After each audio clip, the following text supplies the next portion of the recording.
Hey, bonjour les amis, bienvenue. Aujourd'hui, je parle français. Oui, ça faisait longtemps que j'avais pas fait un épisode tout en français. Et je le fais pas pour le plaisir, je le fais pour une raison particulière, parce qu'on va traiter aujourd'hui d'un problème de grammaire qui nécessite sans doute l'utilisation du français pour que je puisse vous passer les nuances de la langue et que je réussisse vraiment à faire en sorte qu'il n'y ait plus aucun doute sur la question du jour. Mais avant de commencer, une petite intro ne nous fera pas de mal.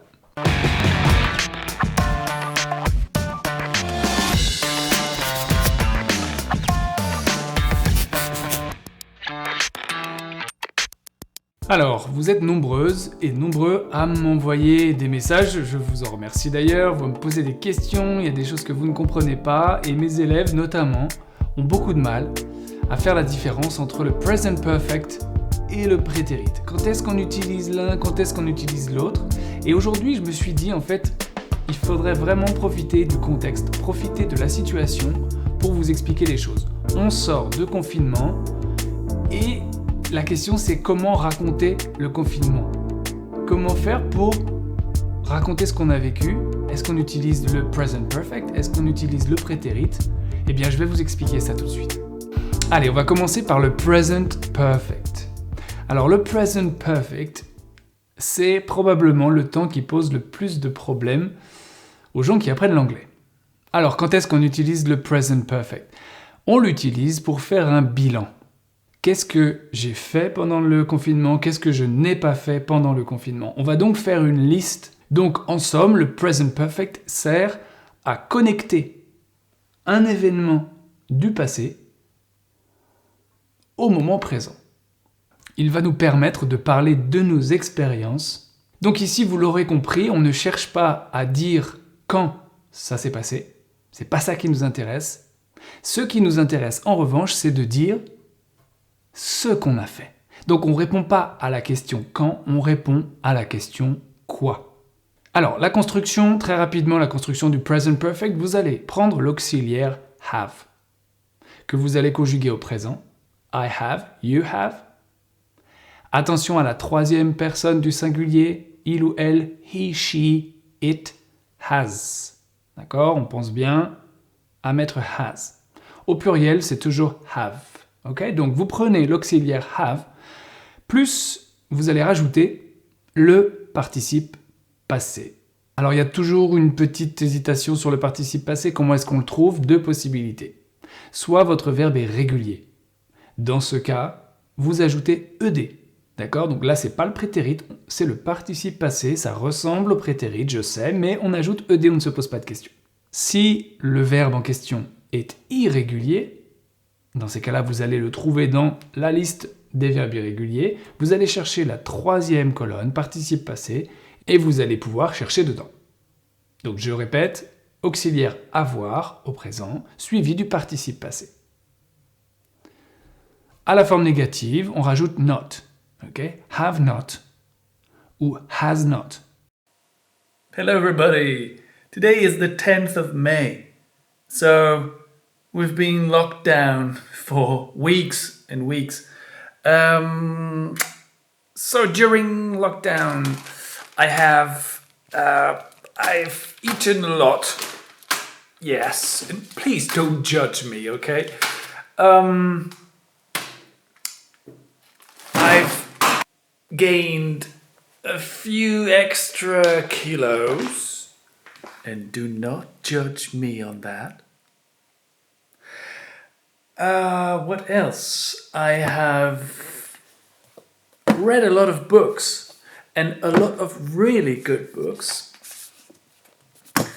I have watched Peaky Blinders, and don't mess with the Peaky Blinders. I've played a lot of board games with my children. Should I say board games or boring games? Oh, I don't know.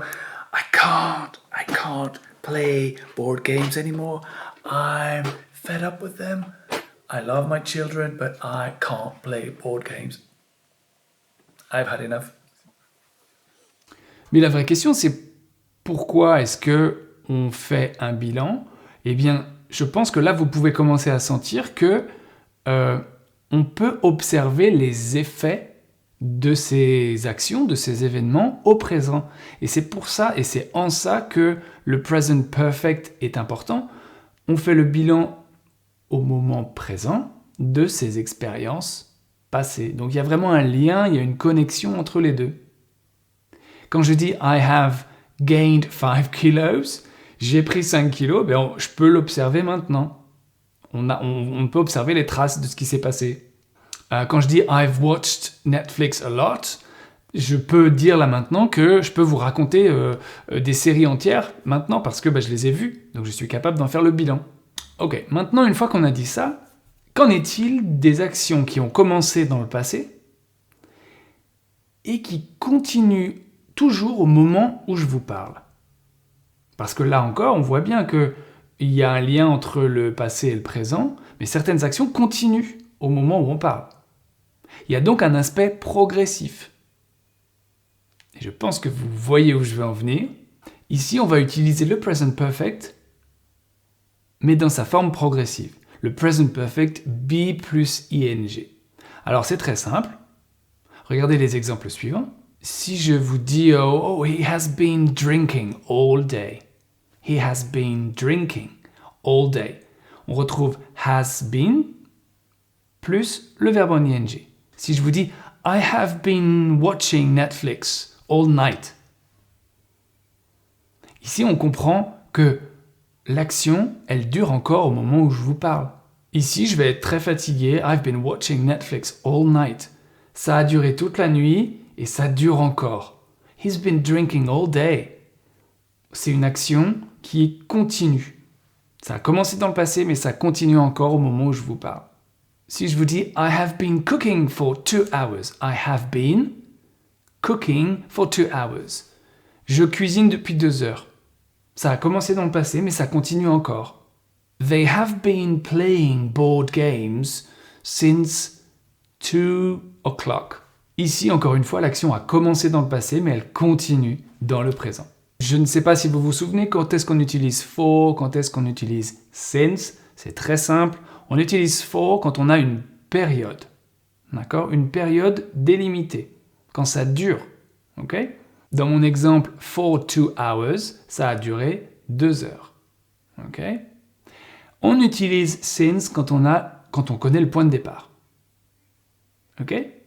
Donc quand on dit they've been playing board games since 2 o'clock, on sait que ça a commencé à 2 heures. Donc on a bien le point de départ. On ne sait pas combien de temps ça va durer, mais on sait quand ça a commencé. Alors que tout à l'heure, on avait la période, d'accord, délimitée. Voilà, for, since. Quand est-ce qu'on utilise le prétérit, qu'on appelle aussi en anglais le simple past, ok ? Alors, le prétérit, il va servir à parler d'un événement particulier qui appartient au passé, qui a commencé dans le passé, qui s'est arrêté dans le passé et qui n'a plus aucun lien avec le moment présent. Il est totalement détaché, on peut même dire qu'il y a une rupture entre ce moment-là et le moment où on parle. Le présent et le passé sont vraiment séparés, contrairement au present perfect tout à l'heure.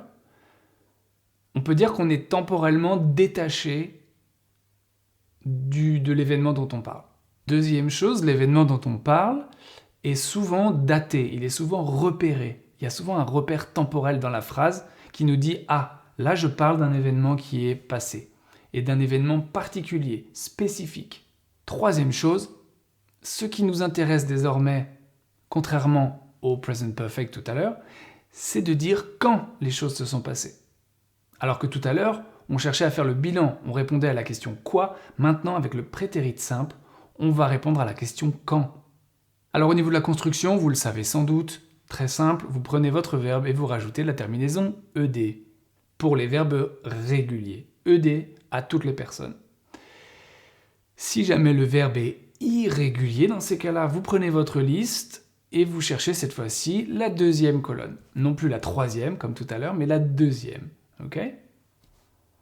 À la forme négative va apparaître l'auxiliaire did not. Ok ? Didn't.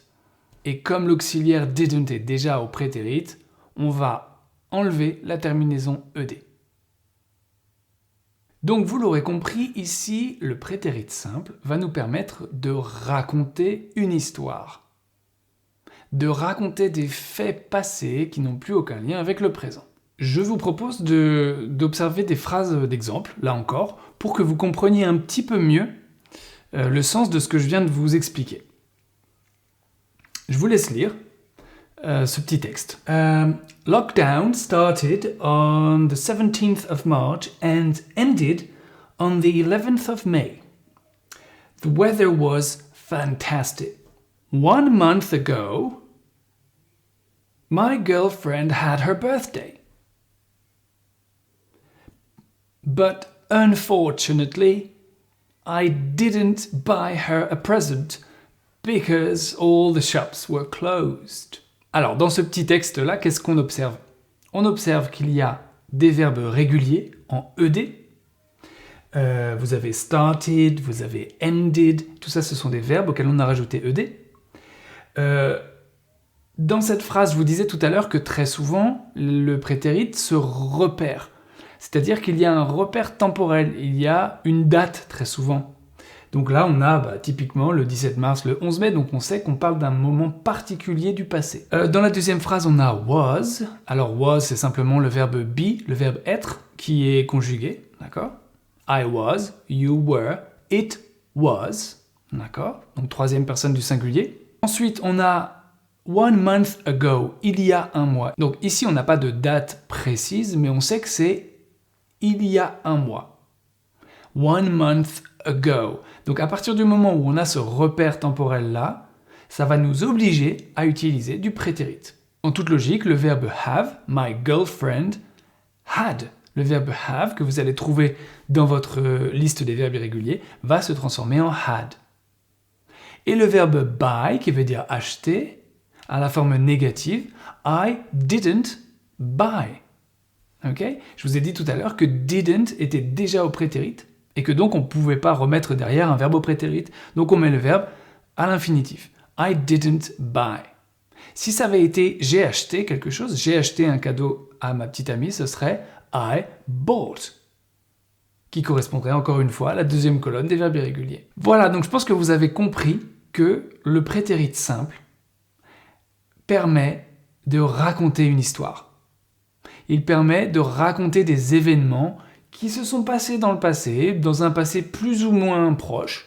Ça pouvait être un passé très lointain, des milliers d'années, comme un passé relativement proche, comme le confinement. Mais il permet vraiment de raconter une histoire. Et c'est pas pour rien que le prétérit, c'est le temps du récit. Quand vous lisez un roman, quand vous écoutez une histoire, on utilise tout le temps le prétérit, le simple past. Et donc là, je me dis, essayez de vous imaginer dans 40 ans... et que vous devriez raconter en fait ce confinement à vos enfants ou à vos petits-enfants qui ont peut-être jamais, qui n'ont pas connu ça, eh bien vous n'auriez pas d'autre choix que d'utiliser le prétérit simple, le simple past. Et voilà, merci beaucoup à tous d'avoir suivi cet épisode. J'espère que je vous ai aidé à y voir un peu plus clair. Alors cette explication en français m'a permis d'aller sans doute plus rapidement et de permettre à certaines personnes qui ont encore du mal à comprendre l'anglais et les vidéos tout en anglais, de saisir cette nuance entre les deux temps, ou temps et aspect, et je pense que c'est quelque chose d'important, une fois de temps en temps, de faire un petit point comme ça en français, pour permettre d'y voir vraiment plus clair. Et je pense que cette vidéo peut servir également à des élèves, donc si jamais vous êtes enseignant et que vous regardez ça, vous pouvez aussi proposer à vos élèves de regarder cette vidéo, et tous les autres. Je vous invite à laisser un petit pouce bleu, à vous abonner à ma chaîne, et puis aussi à activer la petite cloche qui vous permettra de recevoir une notification dès qu'une nouvelle vidéo est sortie sur ma chaîne. Voilà, je vous retrouve pour une nouvelle vidéo très bientôt. Take care everybody, have a great day, I'll talk to you later, bye bye.